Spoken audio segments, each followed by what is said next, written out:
Even Iowa State podcast. My name is Tyler Carter, My name is Cody Van Lalo. and welcome you guys. We are going to be talking about our game preview today, week 4 matchup with the Arkansas State Red Wolves. As you know, Cody, we were on bye week last week. It was just glorious to just sit back and watch stress free football. Yeah, that's one of the greatest things you can have, honestly. And it was actually in hindsight now, actually was a perfect buy for us after the highly emotional and highly draining game that was the Cyhawk game. It was a really good time to have that like that bye week in order to get our guys rested up, get them healthy, and then get them refocused for this game and not have to worry about having a hangover from the Cyhawk win. Yeah, I know that'd be something that I just would be on edge about. Like if we were to play last week, I'm like, oh gosh, I'm like, this is the classic Iowa State letdown where we have a huge win and then we end up losing a game we shouldn't. But no, we had a bye week and it was definitely worth it. And we got some other good news today. Well, not today, but yesterday in the press conference, Matt Campbell said that um, uh, Dalen Hayser and um, and Jalen Jalen Travis. yeah, Jalen Travis will be available. Uh, so we'll see. I wonder if it's going to be a thing where they're going to be doing heavy rotation since it is Arkansas State. That's going to be something that's going to be interesting to see. Um, I let's take a look.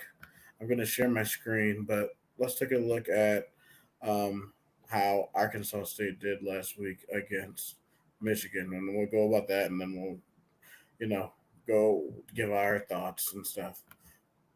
Yeah. No, not that. Not that. Not that.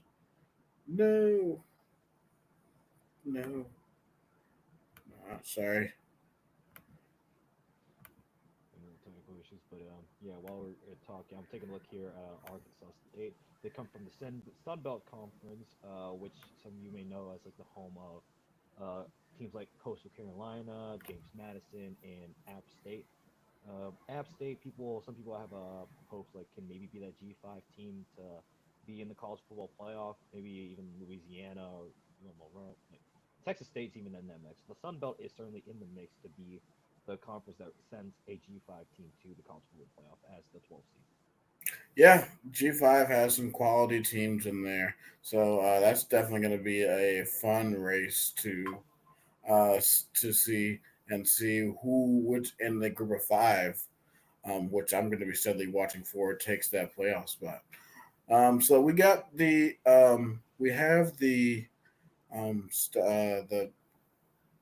box score up from last week's game for Arkansas State. One of the things that was stood out to me, Cody, was Michigan ran the ball for 301 yards. I think that might be something that Iowa State might try to do is establish the run because Arkansas State is not good at defending the run. Hmm. Yeah, and then if you look on the other end of it, Arkansas State couldn't really run against Michigan's defensive line, and based on what we saw against Iowa, now granted, like in these last two games, our defensive line hasn't been exactly the greatest, but you can tell there was progress after the first, in the second half of the defensive line. They basically like had their hair on fire. They were playing great, and there was something to be said when they were able to shut down especially in like goal line situations. They did a really good job at shutting down like most of like the run game for Iowa in the very important spots where it mattered. So seeing guys step up like Dom Moore and Tyler Yenham, J.R. Singleton, seeing those guys step up, and now obviously we just saw Kale Brazina. We know he can play like a pretty good role in the run game, like at that linebacker spot. Yeah, I think one of the positions that's going to be key, that's going to be important in this game, is to see what the linebacker depth is going to be like. I'm interested to see if McLaughlin's going to either come back this game or for Houston. I'm really, that's really what I'm interested in seeing is what the rotation is going to be, and Yeah, because really, um, this score is actually really deceiving because Michigan does not have a quarterback right now. Mainly, one of the main reasons why this score looks a lot more close than what it is because Davis Warren, the starter, threw three interceptions in this game. And Yeah, really, if you take those three turnovers away, this game probably could have been like 42-3 or something like that. Like, so, I mean, Michigan really was sort of helping them stay in the game. yeah, and I'm pretty sure compared to Davis Warren, Rocketback's a much better quarterback. He's gonna be much better at protecting the ball. And even I was talking like obviously 18-20. Yeah, Michigan only won by 10, but even with those three turnovers, Michigan was in control basically the entire game. I mean, 15 of their points came in garbage time essentially. It was just two late touchdowns when the game was like out of reach, just because Arkansas State was not really able to do much with those interceptions. So Michigan's defense stepped up when it needed to after those three picks. So it goes both ways. Obviously, Michigan, they could have definitely scored more points, make it 42, 49, or whatever. But also on the other hand, they were able to have their defense ensure that the that Arkansas State never got within reaching grasp of the lead.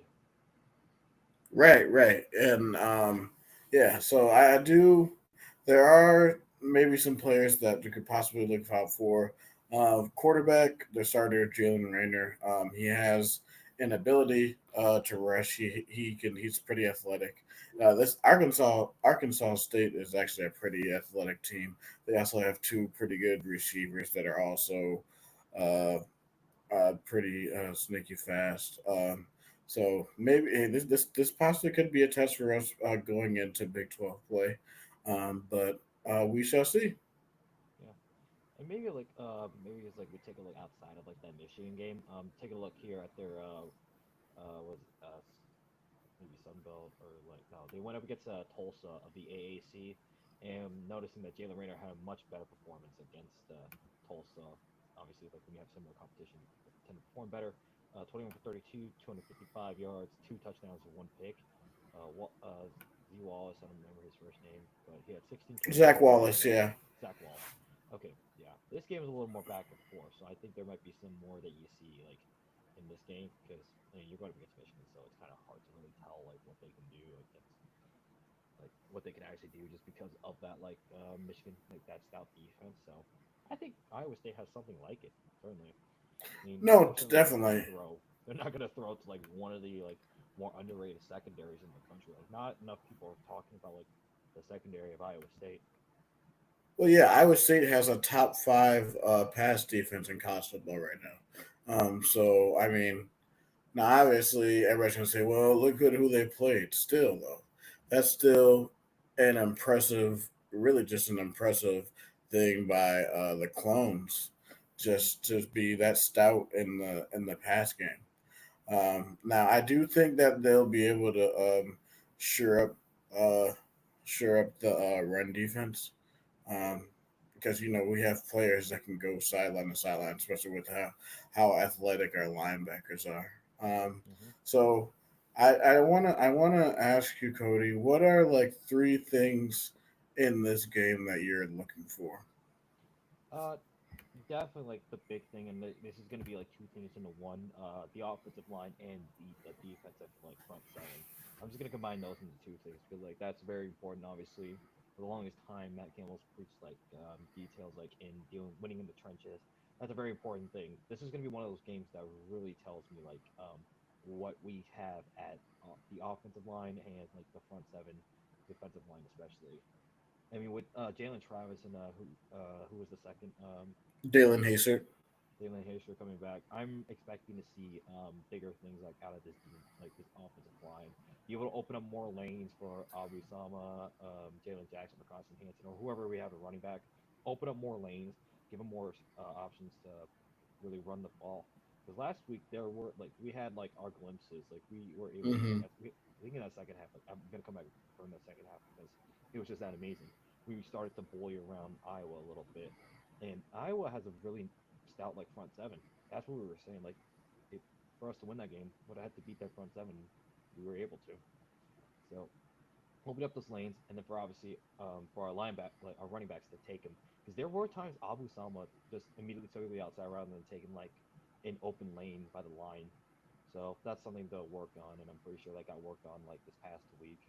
So, and then the front seven for Iowa State got to be more physical than their line. We just got to be in there. Like we got to be able to be there, like in position to tackle and actually finish the Hmm. tackle. Because we did have quite a few missed tackles, like in these past like couple of games. So Yeah. we got to shore up the tackling. That's a huge thing. Shore up tackling, and I do like it team tackling as well, if whenever possible. Team tackling is very key as well because you don't want to allow like a big explosive play, like obviously. Yeah, and especially with this quarterback's run ability, um, I'm pretty sure that Zach Lovett's going to be a huge factor in this game, Mm-hmm. and probably going to be used as a QB spy.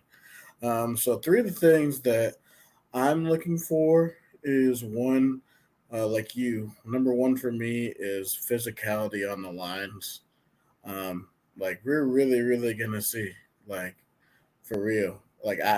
Now I believe that these lines have taken a step, and like just the fact that we were able to, like you said, we were able to push back Iowa for the most part, even though we didn't run for like 100 yards, but like we ran efficiently in that game. I want to look for efficiency, but like also I feel like if this is the 117th run defense in college football, run it, run it. But obviously, I think we have moved past. I think with Mouse, I think we've moved past trying to be hell bent on running the football like we did last year, because we were trying to basically run it at no matter what cost. But at least if we know that the run game isn't working, we're just going to abandon it and basically try to pass to set up the run. But Yep. I think for me, if we can just, like, you know uh uh man, not expose our will, but like impose our will. Yeah, Okay. impose our will on their D line. I really like where that is. I also think defensively, what I want to see, like last week, is just continue that momentum of getting off the field. They did a great job last week with Iowa in certain situations getting off the field, especially in the second half. Do not have any elongated drives to where you're on the field for long. And then offensively, I want to see some explosive plays. Ideally, what I want to see is I would love to see um, just a whole new, all the like backups in probably about halfway through the third quarter. That would be like that's the third thing for me, is to just not like have everybody in there until the fourth quarter. Um, but yeah, um, for you, what do you? How do you think this game's gonna go? What are your predictions? I think maybe like it's gonna be like typical. We're probably just gonna take like a drive or two to figure out like what we're working with against Arkansas State, and then unless we literally just open up like how we did against North Dakota, just straight up air raid and go right at their defense and just get a quick touchdown. So that would be really cool to see. Just we open up like how we did against North Dakota, just straight up and just score a touchdown within a minute. Because one thing I noted, like one thing to note, like in that Iowa game, I think since Mm-hmm. last season, Iowa State has had 10 drives that took a minute or less. Mm. Yeah, so it's crazy seeing how explosive Iowa State's offense can be. So I'm pretty sure Arkansas State might be looking at that, maybe like seeing like to worry about that, and that can actually play to our advantage. So we just gotta obviously for Rocco, just take what they give you. Like don't play overcomplicated ball. Do not try to make a play that can't like that isn't probable, isn't high probability. So just take what they give you, and then like as they maybe like get lulled in, they try to do something like maybe like try to send a blitz because funny, Rocco Beck actually does so well against pressure. Mm-hmm. So if you try to send the heat, you better get there quick, or Rocco Beck's gonna find either Jalen Knoll, Jaden Higgins, or Ben Brim or Gabe Burkle or one of his receivers, and they might go on an explosive play. So you got to pick and choose when and how you try to pressure Rocco Beck. If you don't get to him, bro is going to carve you up, man. Yeah. And I mean, and even when he has a lot of time, Don't let him have too much time because he'll dissect you there too. Hmm. It's absolutely amazing. Just I think the most impressive thing about Rocco is just like his calmness in the pocket. It's just something that I think quarterback wise for ISU we haven't seen really. Um, so I expect him to have probably decent game. Probably I'll say like 24 of 32. Probably like 250. Probably 2 3 touchdowns. Hopefully, I would like to see Abu get into the end zone. Hmm. I really just want to like at least rush for over 100 yards, or at least 125, something like Yeah, that. that would be optimal to show that we still have a bit of a run game when we need to be. So it'd just be great to really like just refine your footing, refine your identity, and just establish like who you are and really be well rounded and get yourself prepared for Big 12 play. No, yeah, for me, yeah, I think this game is gonna be like a. It's probably as much as people hate to hear this, I think it's probably gonna be like a something close to like the North Dakota game, as in like the defense won't be on the field for a lot, but like it's basically just going to be a boring game in the second half. I just hope that by that point that the it will be up by so much that everybody else that like the backups and stuff will get time.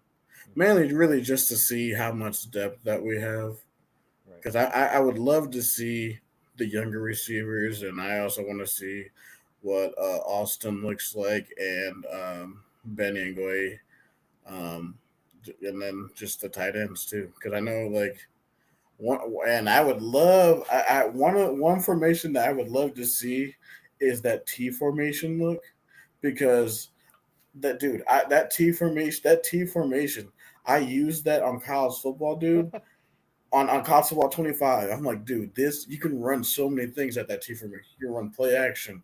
You can Yeah. give it to the fullback. You can give it to the tight end. You can give it to the running back. I'm like, Or I didn't know that the T formation was that or if you want to advanced. get crazy, you could just have the QB keep it. Right. That was insane, dude. Yeah, just put the T formation and have like Ben Bramers do like squats alongside Abu Salma and Rocco. And you're gonna have like there's a lot of options there. So the T formation is gonna be great. But Yes, yeah, sir. nothing speaks better for me than a classic I formation. Just straight up run it like up like in your throw with a bunch of linemen and just see who's got the better dogs. Oh yeah. So yeah, what you got a score prediction? Oh man, I mean, like maybe like I'm being too like crazy, but maybe that's like a 30, like maybe like a 31 to 10 kind of game. I was thinking maybe like a 28-10, 35-10. So Yeah. we're just about the same. Hmm. Um, so are you gonna be at this one? Yeah, absolutely. Sweet, sweet. We're gonna have to see how the weather is like, because it's looking like maybe it's gonna rain, but I think that might be later in the day. But I'm certainly gonna be prepared for that game. Yeah, And I funny already know enough, you will be. yeah, and funny enough for that Saturday game, this is a bit of a tangent. Somebody in one of my like classes like literally asked me like what I was gonna wear like to the game. Like I don't know yet, and they asked me if I was still doing the bit.